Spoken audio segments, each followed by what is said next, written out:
Pierre Dumont a été aux arts ce que le bois est au feu. Il a nourri de lui-même le savoir et la créativité pour que les esprits s'enflamment et diffusent à leur tour la chaleur bienfaisante qui rassemble. Feu de forge où se débattent les idées les plus audacieuses, forgeant le fer de lance d'une société artistique dont le dynamisme éclate sur plusieurs continents. Pierre Dumont transcende la quête du langage sous toutes ses formes, l'insoumission au dogmatisme académique, la liberté créatrice. À l'occasion d'une grande exposition rétrospective, présentée au Centre national d'exposition de Jonquière en 2016, sa compagne de vie, Odette Bergeron, synthétisait, si cela est possible, la marche de cet artiste en disant « On peut affirmer que Pierre a développé au cours de ses années de création une méthode de travail fondée sur l'absence de méthode précise. Entouré de ces matériaux, il poussait son imagination, comme la pierre de Sisyphe, vers l'accomplissement. Il aimait associer les choses hétéroclites pour créer l'inattendu, l'oxymore, cela dans l'obstination. Puis, de là, la pensée lui venait. Né à Kenogami le 14 novembre 1951, Pierre a des racines bien incrustées dans l'univers des arts. Son grand-père maternel, Pitre Élie Tremblay, transforme sa cour en os de bois récupérés pour leur forme animale. Son père, André, machiniste et contremaître, est un bricoleur et collectionneur de fossiles. Sa mère, Valette, commissaire d'école, couturière et aquarelliste, l'inscrit très jeune au cours de peinture donné dans le sous-sol légendaire de Pierrette Gaudreault, qui sera la fondatrice de l'Institut des arts au Saguenay. Il compose ses premières chansons sur sa guitare vers l'âge de 12 ans. Il fait partie d'un quatuor de musique à 13 ans et prend conscience de sa vocation artistique parmi les scouts musiciens. Il initie ses frères, Robert et Mario, et sa sœur Linda, aux arts. Évoquant le passé, Robert raconte. Il nous a donné le goût de créer, de faire et de défaire. Il nous a permis de participer à ses rêves. Nous a donné le goût d'en avoir aussi. Enfant, il détestait l'école. Adolescent, il rêvait de quitter à jamais Jonquière, fantasmant sur New York. En 1974, il termine avec succès son baccalauréat en sculpture à l'Université Laval et l'année suivante se retrouve au Cégep de Jonquière pour y enseigner les arts plastiques. Heureux élève! Pierre Dumont est un explorateur né, fuyant les chemins tracés, sinon pour aller encore plus loin et découvrir l'inattendu qui le mettra au défi.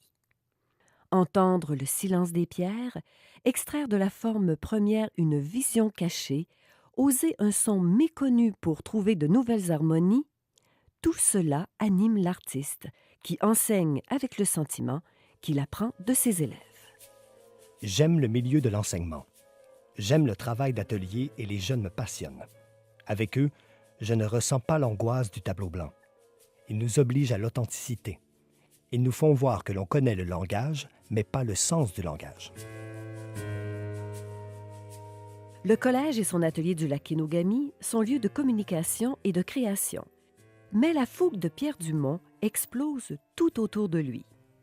En 1975, avec Jean-Pierre Bouchard, il fonde le CEMA, Centre d'expérimentation de musique de la Maison de l'Arche, qui deviendra pour l'une la Galerie de l'Arche et pour l'autre le CEM, Centre d'expérimentation musicale auquel se joindront Claude Fradette et Alain-Arthur Pinchot. Une quarantaine d'artistes fréquentaient la Galerie de l'Arche, les uns se produisant sur scène, les autres exposant au CIMES des 2 étages. Il y avait un café, un ciné-club, et les poètes se succédaient sur la scène. Quant au CEM, il est à l'origine du Festival des musiques de création du Saguenay-Lac-Saint-Jean, qui ne cesse de s'internationaliser depuis 1989. Pierre en a assumé la direction artistique jusqu'en 2009. En 1997, avec Claude Lamarche, Gérald Savard, Carole Dallaire et Daniel Dutil, il crée Médium Marge, dans le but de diffuser leurs œuvres ainsi que celles des jeunes de la relève. Plusieurs fois boursier du Conseil des arts et lettres du Québec, outre plusieurs expositions collectives et événements, il a tenu près d'une vingtaine d'expositions individuelles, au Saguenay comme à Montréal, dont les plus célèbres ont été La vie silencieuse des pierres, Les porteuses d'eau, Le travail des bêtes, le répertoire d'Icare. Il y a aussi Les outils de Dédale, que décrit Yvon Paré en ces termes. Des constructions où l'équilibre se fait essentiel. Un échange entre la verticalité et l'horizontalité, les surfaces et la profondeur suggérées par des matériaux ou un travail à l'huile, comme si Pierre Dumont ouvrait des fenêtres pour nous pousser dans des imaginaires où tout peut survenir. Parce que s'attarder devant une pièce de Dumont, c'est se livrer à un conteur particulièrement volubile. Il sait faire parler la matière, la transformer, en révéler la poésie dans un chant original. Sa dernière sculpture, Table d'eau, fut inaugurée au parc Jean-Allard de Jonquière après sa mort, survenue le 23 mai 2011. À 2 jours près, le mois précédent, il lançait son livre « Le son des choses », relatant sa démarche d'artiste.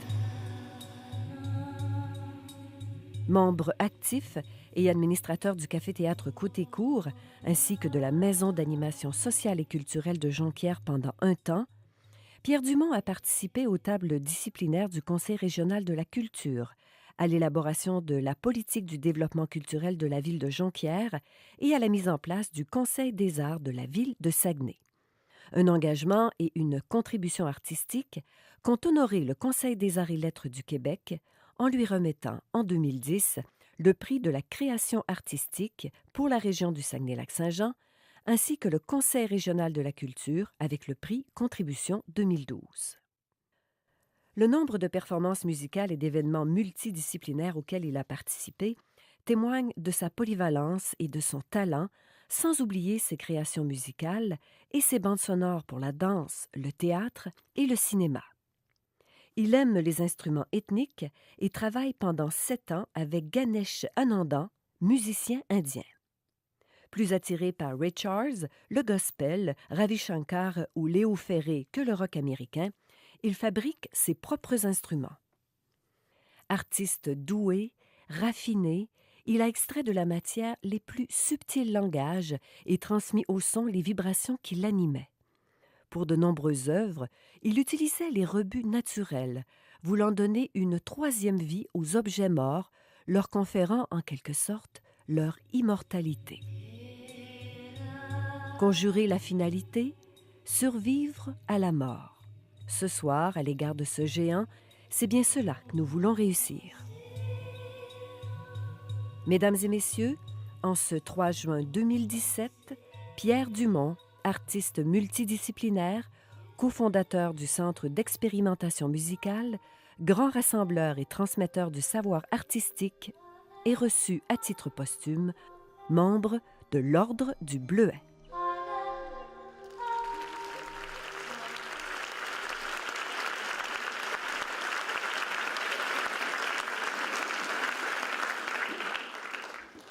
Amplement mérité, comme pour tout le monde.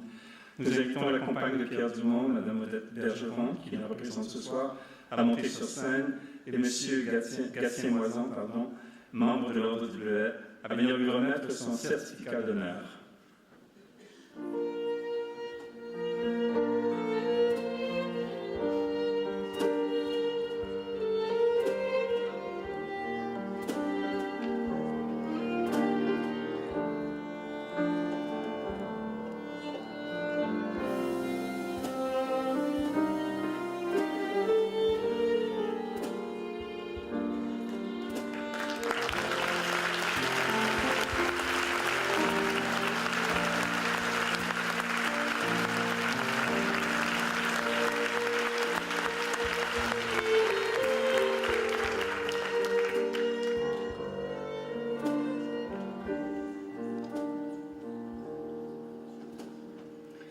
Pierre Dumont est désormais membre de l'Ordre du Bleuet.